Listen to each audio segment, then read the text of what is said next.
You want to hear the truth? Your mind is weak, and you know it. You feel it every time that alarm goes off and you start negotiating. Every time you say, I'll do it tomorrow. Like tomorrow is some magical day where you suddenly become disciplined. Nah, tomorrow is just a day with the same weak excuses. Look, no one's coming to save you. Not your friends, not your motivation, not some video, not some quote. It's you, and it's that voice in your head that keeps quitting early. So I need you to ask yourself something right now. When it gets hard, when you're tired, stressed, bored, do you get after it or do you fold because your comfort is killing you? And if you don't fix it today, you're going to live the rest of your life being controlled by feelings. So get to the accountability mirror and stop lying to yourself. Stay hard. Get to the accountability mirror and tell the truth. Not the truth you post, not the truth you clean up so you can sleep at night. The real truth, the ugly truth. The truth that makes you uncomfortable because it exposes how long you've been playing yourself, because that's what you've been doing, lying to yourself with a straight face, then wondering why your life isn't changing. You keep calling it stress when it's laziness. You keep calling it burnout when it's poor discipline. You keep calling it not the right time when you're just scared to fail, scared to be seen trying, scared to find out you're not as tough as you pretend you are. So here's what we're doing today. We're putting you in front of the mirror, and you're going to stop negotiating with the reality of who you are. I want you to take inventory. For real. What do you say you want? Stronger body, stronger mind, better life, more money, more peace, more confidence, whatever you're chasing. Now look at what you do, not what you intend to do, not what you plan to do, what you do. How many times have you started and stopped? How many times have you quit at the first sign of discomfort? How many times have you told yourself, I deserve a break, when you didn't earn anything? You're not tired. You're untrained. You're not overwhelmed. You're undisciplined. And the reason it keeps happening is because you keep letting that soft voice run the show. You let it talk you out of the work. You let it rewrite the story. I'll start Monday. I'm busy. I had a long day. That voice is a liar, and you've been giving it the keys. So here's the challenge. Write it down. Yeah, I said it. Grab a piece of paper and get honest like your life depends on it. List what you've been avoiding. Be specific. The workout, the early wake up, the study session, the business plan, the conversation you keep dodging, the daily discipline you keep ducking. Then write why. Not the polite why, the real why. Because you want comfort, because you want easy, because you don't like feeling bad at something, because you'd rather scroll and numb out than face your own potential. And then write what is costing you, your health, your respect, your confidence, your future. That cost is real. You pay it every day you choose comfort, and I'm telling you right now, no one's coming to save you. Nobody's going to kick that door down and drag you into greatness. It's on you. So when you see that truth on paper, don't get emotional, get accountable. The mirror isn't there to shame you. It's there to expose you. That's how you fix it. You stop living in fantasy and you start living in facts. Because once you tell the truth, you can build a plan that doesn't depend on motivation. You can stop pretending you're the victim and start acting like the owner. So look yourself in the eye and admit it. You've been weak? Good. Now we know where we're starting. Now get after it. Stay hard. Stop negotiating with yourself. Execute on a schedule, not a mood, because that little meeting you keep having in your head every morning, that debate, that back and forth where you're like, well, I'm tired. Well, it's cold. Well, I'll do it later. That's weakness wearing a suit and tie. That's your soft mind acting like it's being logical. And the crazy part is you keep thinking you're making a decision when really you're just handing control over to feelings. Feelings are fickle. Feelings don't care about your goals. Feelings will betray you the second the work gets uncomfortable. So if your whole life is built around how you feel, you're going to lose every time. Let me tell you what's real. Disciplined people don't wake up motivated. They wake up committed. They don't wait to want it. They don't sit around hoping the mood shows up like some miracle. They have a standard, they have a schedule, and they execute, period. You want a better life? Then you have to start treating your daily actions like orders, not options. Because right now, you're living like everything is optional. You're living like your commitments are suggestions. And then you're shocked you don't trust yourself. You don't trust yourself because you keep breaking promises to yourself over and over. That's why your confidence is low. Confidence isn't something you think into existence. It's something you earn by doing what you said you do, especially when you don't feel like it. So here's what you're going to do. You're going to build a day that doesn't depend on your emotions. You pick a wake-up time and you stick to it. Not most days. Every day. You pick your training time, your work block, your study block, your recovery, your sleep, whatever your goals demand, and you lock it in. Then you follow it like it's non-negotiable. And when that voice shows up, because it will, when it starts whispering just this once, skip today, you've earned rest, you shut it down. No discussion, no courtroom, no excuses. You don't negotiate with a quitter. You don't sit there and entertain weakness like it's a valid opinion. You say, Joe, not today, and you move. And don't confuse this with being perfect. You're going to have rough days. You're going to feel tired. You're going to feel stressed. You're going to feel like you're not progressing fast enough. Good. That's the training. That's where you callous your mind. That's where you prove you're not controlled by comfort, because the truth is your mood is the easiest thing in the world to blame. It's the cleanest excuse. I wasn't feeling it.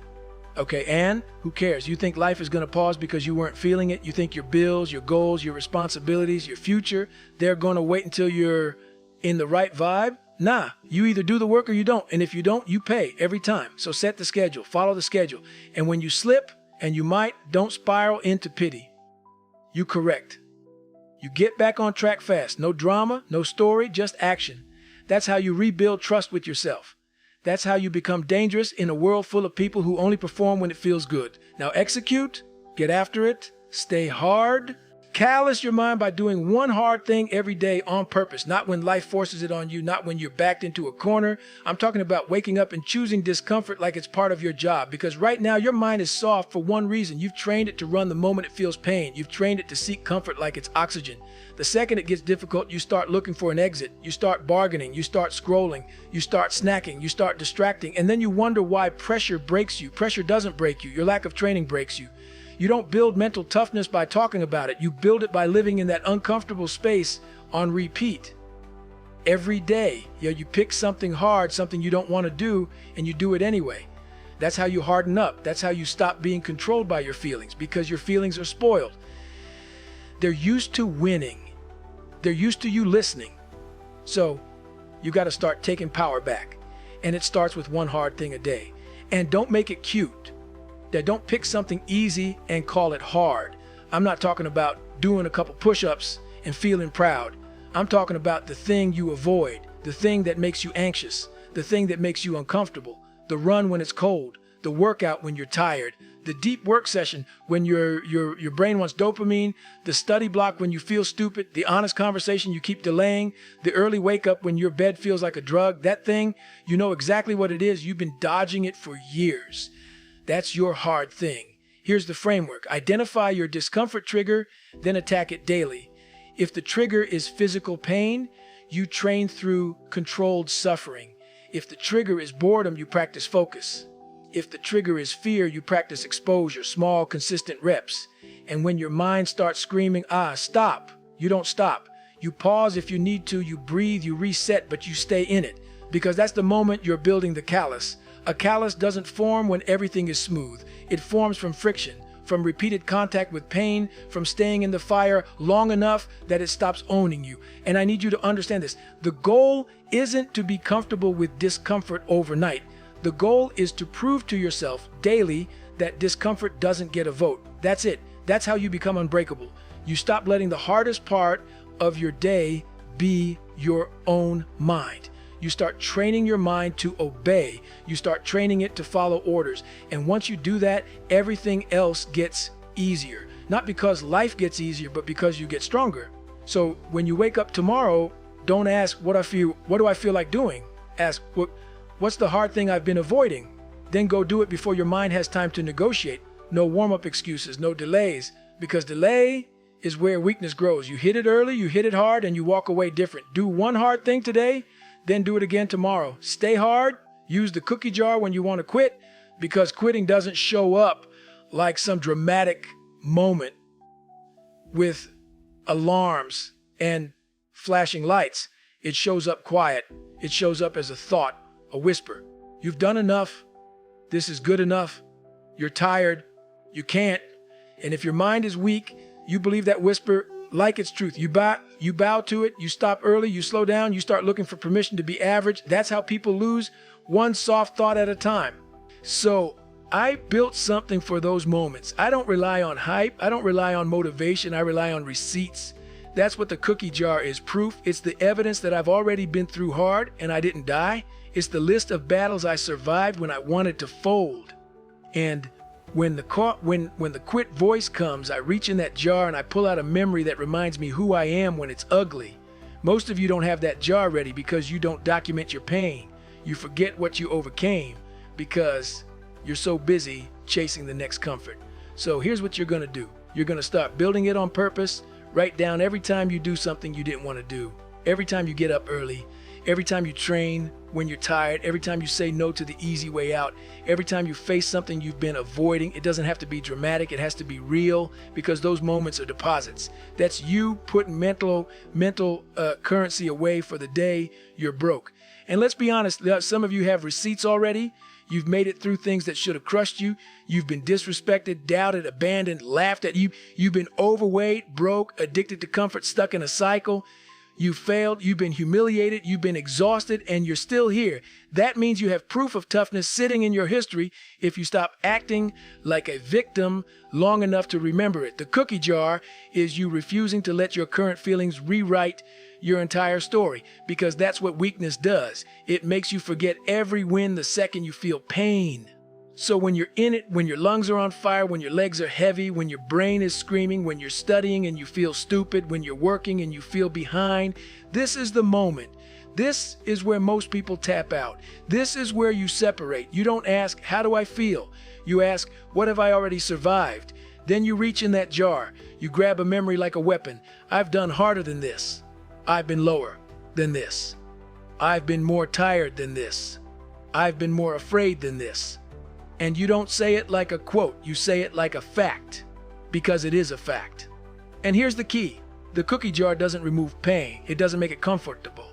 It makes it possible to keep going when your mind is begging you to stop. It turns your past suffering into fuel. It reminds you that you're not fragile, you're trained, you're capable. You're not the person who quits at the first sign of discomfort unless you choose to be. So build the jar, use the jar, and when that quit voice shows up, you drown it out with receipts. Now keep moving, stay hard. Who's going to carry the boats? You are. So add weight, because life is heavy. Life doesn't care about your plans. It doesn't care about your mood. It doesn't care if you're tired, if you're stressed, if you're going through something. It's coming anyway. Pressure is coming. Responsibility is coming. Loss is coming. Bills are coming. People depending on you are coming. And if you're not training for heavy, you're going to get crushed by normal. That's why some of you fold over basic problems. A late bill, a bad comment, a hard week, a little rejection. It shouldn't break you, but it does, because you've been living too light. You've been practicing comfort, so discomfort feels like an emergency. So I'm telling you right now, add weight. Stop training like you're preparing for a good day. Train like you're preparing for war, because when the boats get heavy, nobody's going to step in and take them off your shoulders. No one's coming to save you. You'll be standing there with the same body, the same mind, the same habits you built in private. That's what you'll have. So if you want to be the person who can carry it, you've got to become the person who trains under load. And this isn't just about physical weight. This is mental weight. This is discipline weight. This is responsibility weight. It means you do more than you feel like doing. It means you don't stop when it starts hurting. It means you don't quit when nobody's clapping. It means you keep going when the results aren't showing up yet. You add weight by adding standards. You add weight by adding reps of the hard stuff. You add weight by removing the escape routes you keep using when it gets uncomfortable. Here's how you do it practical. You set a baseline, then you push past it on purpose. If you can run 2 miles, you run 2.5. If you can work focused for 30 minutes, you do 45. If you can wake up at 7, you wake up at 6:30. If you can do 10 push-ups, you do 12. If you can save a little money, you save more and cut the nonsense spending. If you can talk yourself out of it, you stop negotiating and you do the next rep anyway. That's adding weight, small increments that compound into a mind that doesn't break. And when it hurts, you don't start crying about it like it's wrong. It's supposed to hurt.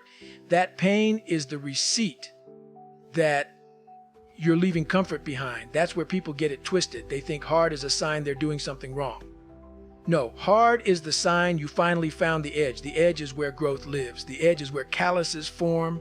The edge is where you become someone you can respect. But I need you to understand the real reason to add weight, because you can't fake this when life hits. You can't talk your way out of reality. When you're under pressure, you fall back to your training. If you train soft, you respond soft. If you trained hard, you respond hard. So when you're alone, when nobody's watching, that's when you pick up the boats. That's when you carry the load. That's when you earn the version of you that doesn't fold. So stop looking for easy, stop looking for shortcuts, add weight, add reps, add discipline. And when you feel like quitting, you remember, who's gonna carry the boats? You are. Stay hard. So here's where we end it, and I need you to hear me. This isn't about getting fired up for 10 minutes and then going back to the same weak routine. That's what most people do. They love the feeling, they love the hype, and then they disappear the moment it's time to suffer. Not you, not today. You already know what's wrong. You already know where you've been lying to yourself. You've seen it in the accountability mirror. You felt that negotiation start the second the work got uncomfortable. You've heard that quit voice try to talk you out of your own potential. And now you've got a choice. Keep being the person who makes promises and breaks them, or become the person who does what needs to be done no matter what. So when you wake up tomorrow, don't wait for motivation. Execute, do the hard thing first, add weight, build the callus, reach into that cookie jar when you're hurting, and remember you've survived worse. And when the boats get heavy, and they will, don't look around for help. Don't look for sympathy. Look in the mirror and take ownership, because no one's coming to save you. This is your fight. This is your life. This is your standard. Now get after it. Stay hard. Good luck, and thank you.